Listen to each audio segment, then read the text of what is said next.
Hey guys, welcome back to the channel. This is how to add a title to your website in Squarespace.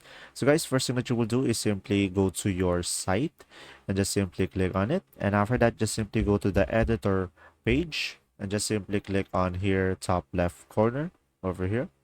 And now once you are on the editor, just simply go to your title over here. Just simply go for edit site header. So click on that. And from here, guys, you can just simply click on the site title and logo over here. And you can just simply click on this pencil icon and a pop-up will show up. And from here, you should be able to change the site title. So let's say I'm going to go for best online, for example.